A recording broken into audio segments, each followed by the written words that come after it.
जिंदगी में तीन विशेष भाग पाए जाते हैं या तीन विशेष अवस्थाएं पाई जाती हैं।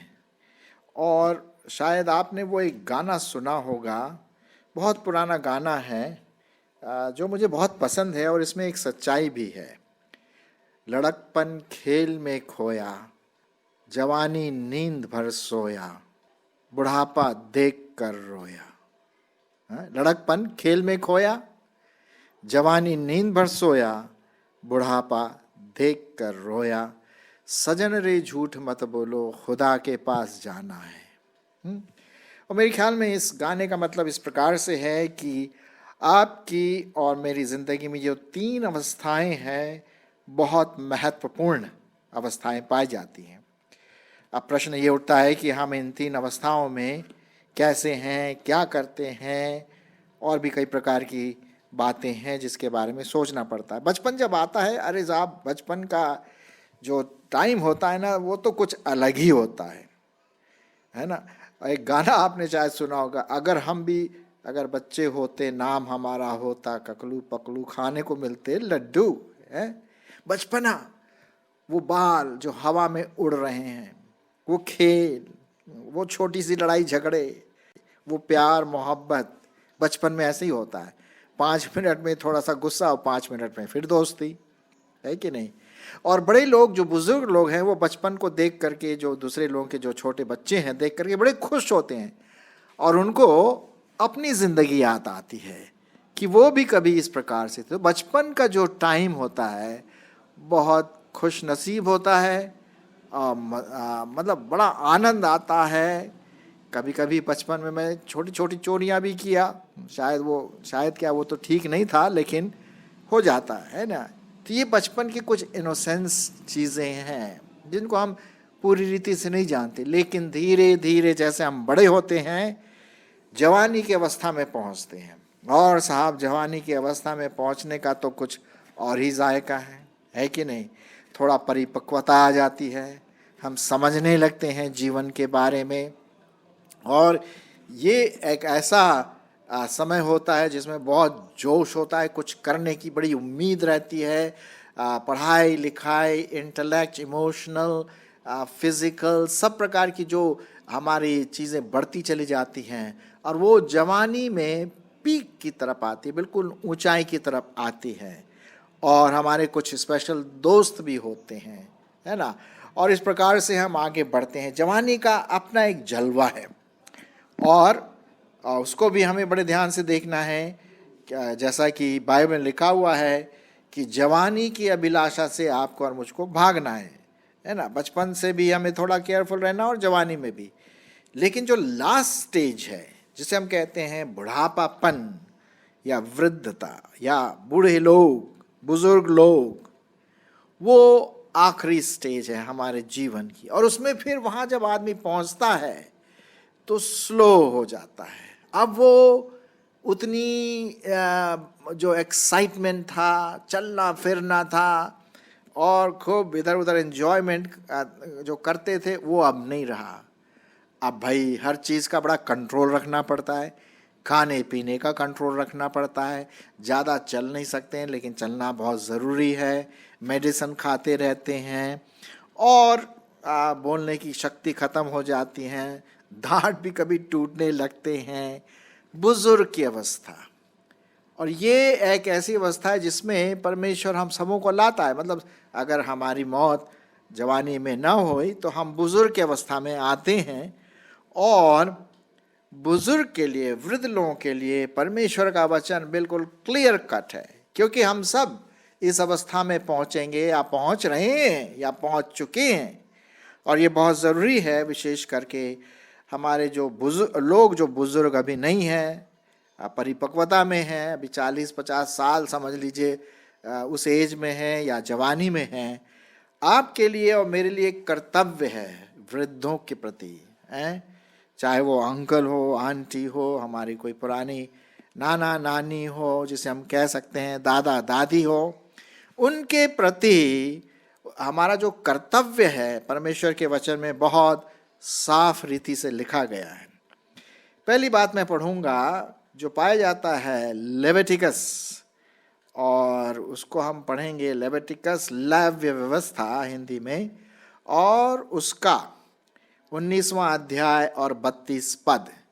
देखिए परमेश्वर का वचन इस संबंध में क्या कहता है आपके और मेरे कर्तव्य के बारे में, विशेषकर उन लोगों के लिए जो बूढ़े अवस्था में आ गए, जो वृद्धावस्था में आ चुके हैं।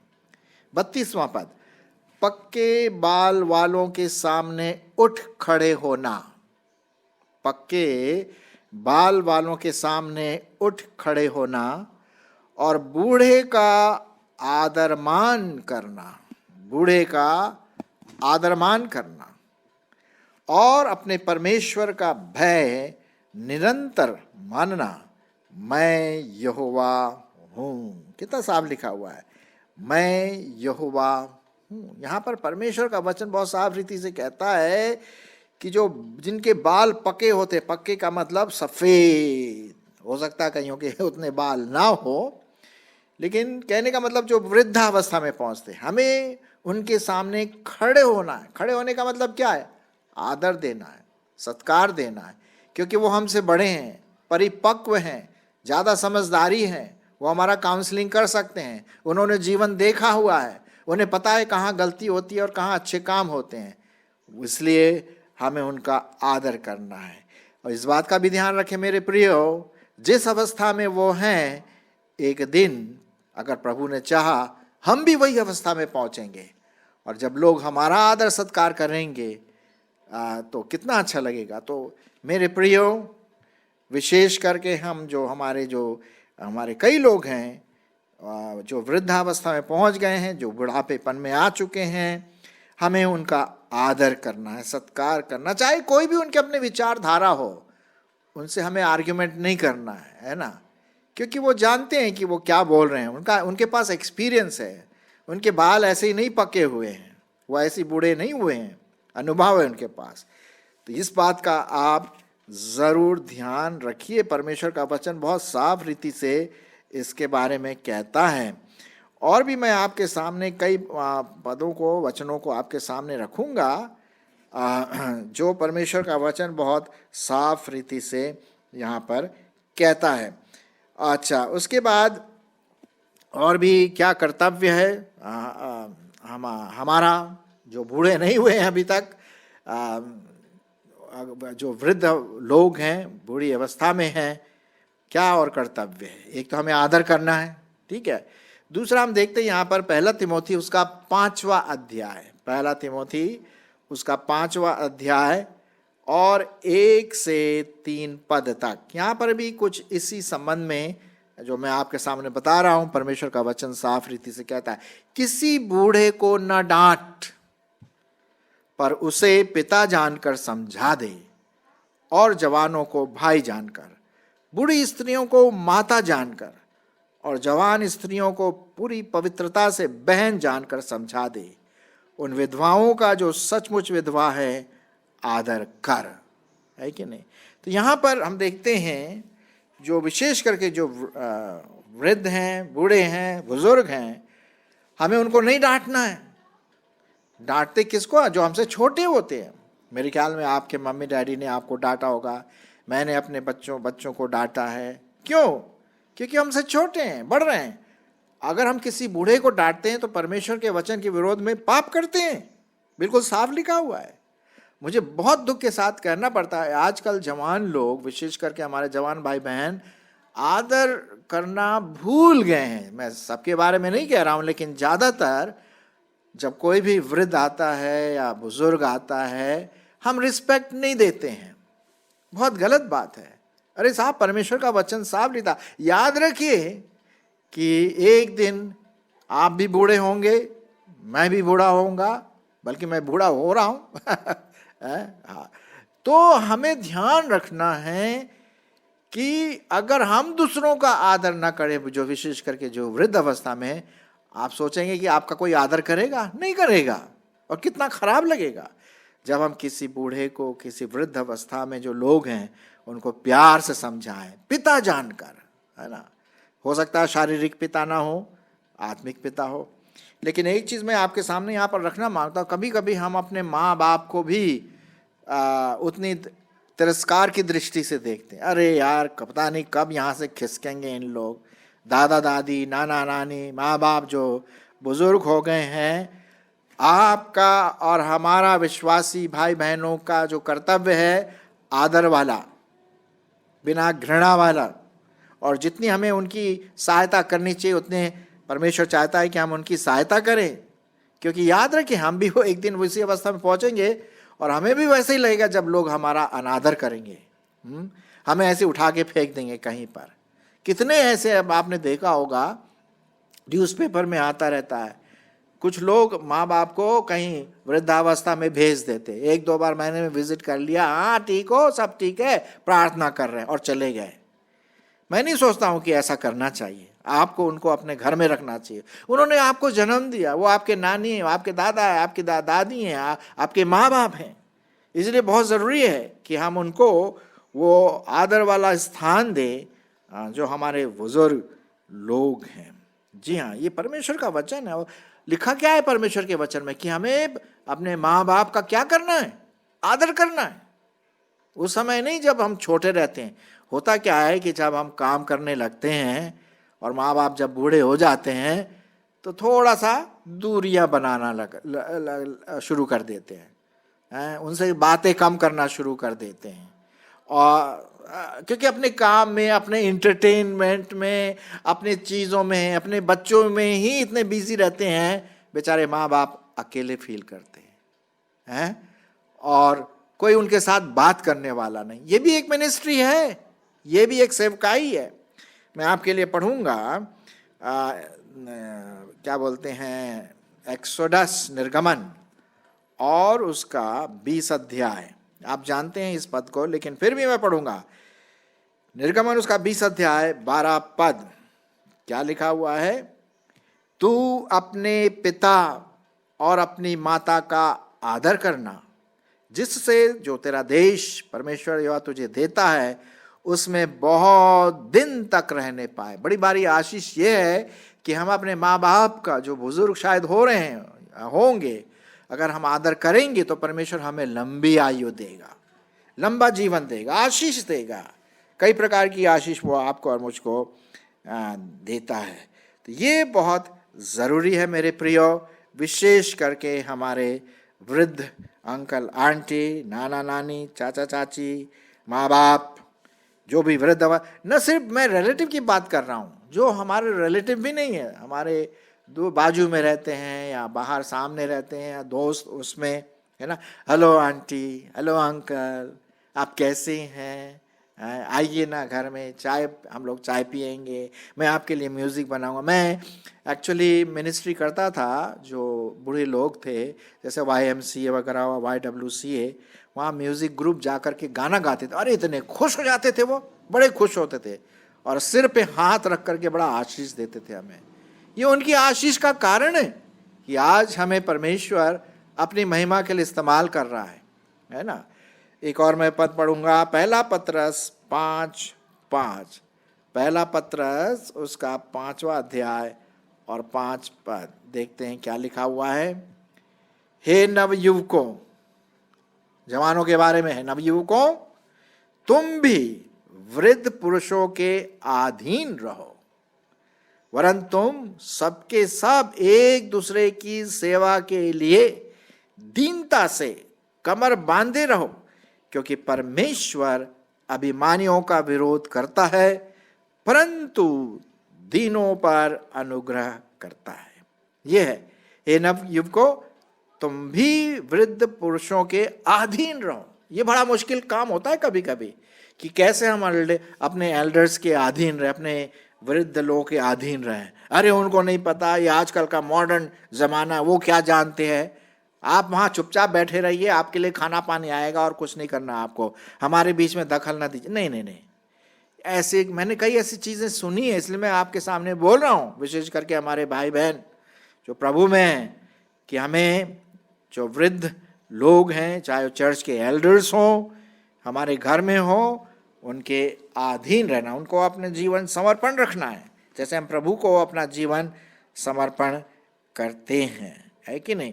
तो इसलिए बहुत ज़रूरी है हम अपने एल्डर्स जो है उनसे कभी भी हार्शली का मतलब रफ तरीके से ना बोलें। अरे आप चुप बैठे रहिए, है ना, आपको नहीं पता क्या हो रहा है, नहीं, ये तरीका नहीं है।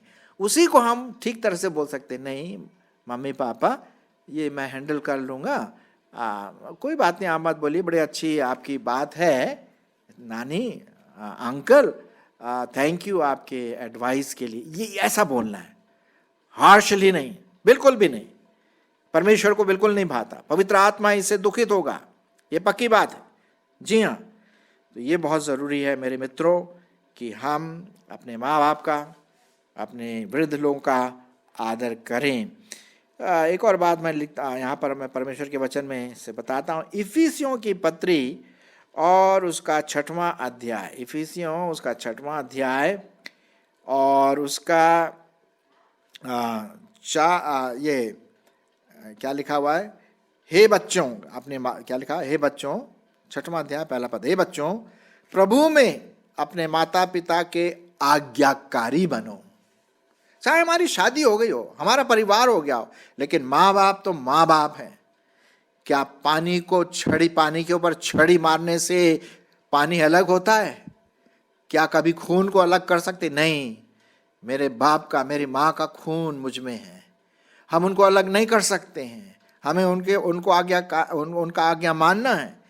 इसीलिए लिखा हुआ है, प्रभु में अपने माता पिता के आज्ञाकारी बनो, क्योंकि यही उचित है, क्योंकि यही उचित है। आजकल के ज़माने में जब इतना मीडिया ने बिल्कुल हाईजैक करके रखा हुआ है, क्या आपके पास टाइम है आपके माँ बाप के साथ बात करने के लिए, हैं, उनके साथ खेलने के लिए?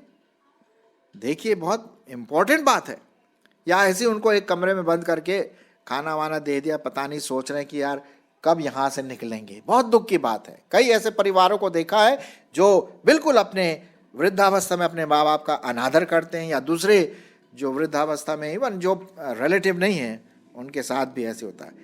लिखा हुआ दूसरा पद, अपने माता और पिता का आदर कर, यह पहली आज्ञा है जिसके साथ प्रतिज्ञा भी हो, ताकि तेरा भला हो और तू धरती पर बहुत दिन क्या रहे, जीवित रहे।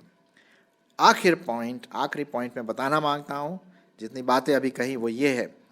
उसके बाद ये है कि जो वृद्ध लोग हैं, जो बुजुर्ग हैं, उनसे हम काउंसलिंग भी ले लें। ओके, काउंसलिंग उनसे क्यों ले? क्योंकि उनके पास अनुभव है, उन्होंने बड़े हार्ड तरीके से शायद लेसन सीखा है अपने जीवन में, उनके बाल ऐसी नहीं पके हैं, वो उनका चमड़ी ऐसे नहीं, वो चमड़े के समान हो गया। उन्हें पता है ठंड, दुख, मुसीबत, सुख, तब जाकर के आज वो बुढ़ापे की स्थिति में पहुंचे। तो हम अपने बुजुर्ग जो हैं उनकी काउंसलिंग हम देखें। जैसे कि हम पाते हैं पहला राजा उसका 12 अध्याय, फर्स्ट किंग उसका 12वां अध्याय और उसका 6वां पद, देखिए क्या लिखा हुआ है। तब राजा रहूबियाम ने उन बूढ़ों से जो उसके पिता सुलेमान के जीवन भर उनके सामने उपस्थित रहा करते थे, सम्मति ली। Counselling, they sought counselling from the elders.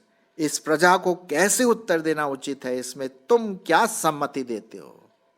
जरूरी नहीं कि आप जो हमारे बुजुर्ग माँ बाप, अंकल आंटी बोले वो हमेशा उनको माने, लेकिन उनकी जरूर सम्मति लें कि आप लोग क्या सोचते हैं, अंकल आंटी, मम्मी डैडी, नाना नानी, आपका क्या विचार है। जरूर हम उसके बारे में सोचेंगे।